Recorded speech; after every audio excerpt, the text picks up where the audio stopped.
Good morning. I had an idea this morning and I started typing manically and wrote it all down so that I would remember what I wanted to say. Here's my video about science fiction, pop culture, and why people like it so much. Every so often I'll be having a conversation with someone and my appreciation for things like Star Trek or Star Wars comes up. And it fascinates me when people diminish pop culture fandoms down to one sentence.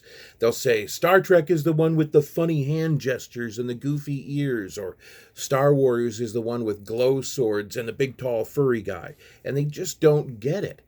I look at any modern day fiction and I think of the classics we studied in school. We learned about people struggling through great ordeals, like Steinbeck's Jode family and the Grapes of Wrath. We experience an entirely different time period from the one we live in through the narrative of the book, or in the case of the film, or Henry Fonda fans, the movie directed by John Ford. Either one, check them out, they're great. We learn the plight of the abomination or outcast in Mary Shelley's Frankenstein when we see what Victor's experimental creation goes through after coming to life in what is arguably one of the earliest science fiction stories just as much as it is a horror story. Jules Verne takes us to the center of the earth and below the waters of the seas. H.G. Wells imagines time travel and alien invasion.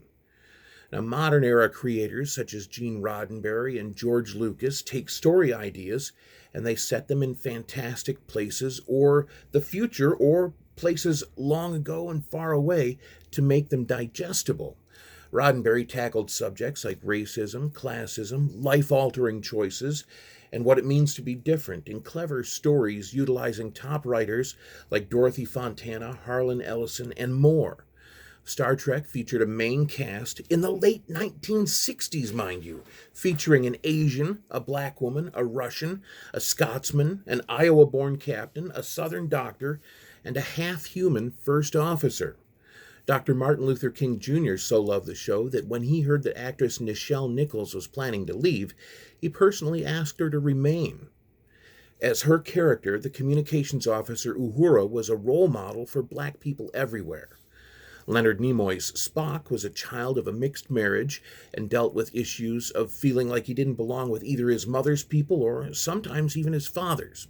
And countless guest stars also featured in futuristic parables on race relations in America, the Vietnam War, the potential of absolute power corrupting absolutely, and on and on.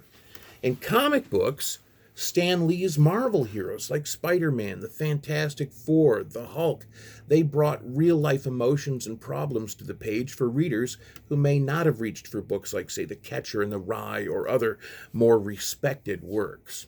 In England, the Doctor on Doctor Who traveled through time, facing challenges throughout Earth's history, as well as a fictional future and faraway planets and lands.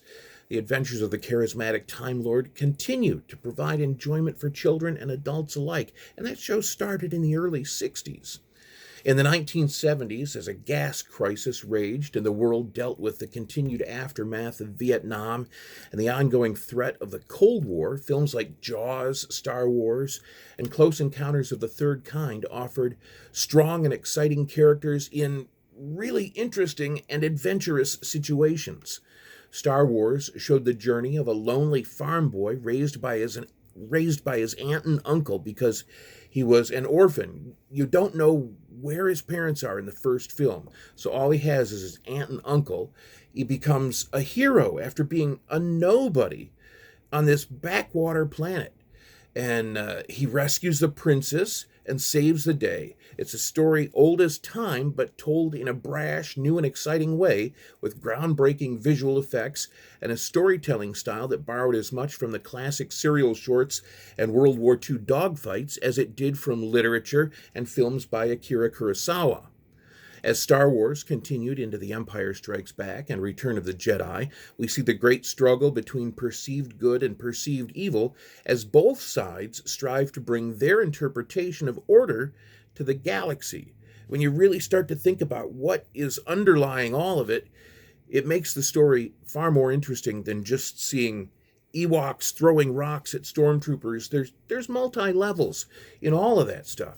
And as a bonus, Star Wars introduced people of all ages to the grand music of John Williams. Well, Star Wars, Jaws, Close Encounters, John Williams did the scores for countless movies.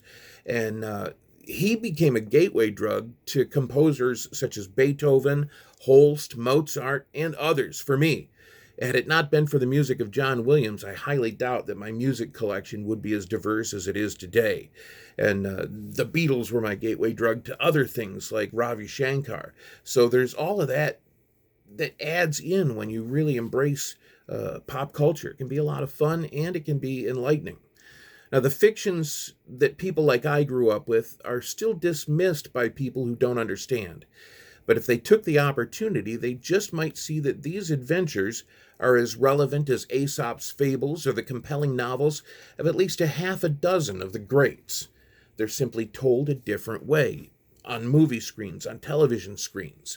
Once you learn how a gesture like live long and prosper made its way into the fictional Vulcan culture, it comes from Judaism. Leonard Nimoy saw it at the synagogue as a child, and he remembered that many cultures use hand gestures. Like on Earth, people shake their hands as a greeting.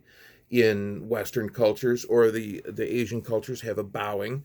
And he thought, well, this culture needs some kind of hand gesture. And so he used that. And there's concepts presented by Jedi Master Yoda, like do or do not. There is no try, which teaches perseverance. Or you heed the words of the late Ben Parker, with great power comes great responsibility. And it means if you have the ability, don't just stand by and let things happen. And if you stop and you think about those things, you may just begin to understand why so many other people embrace these forms of escape and entertainment. There's a lot to be learned from them. They're a lot of fun, but there's a lot to be learned from them.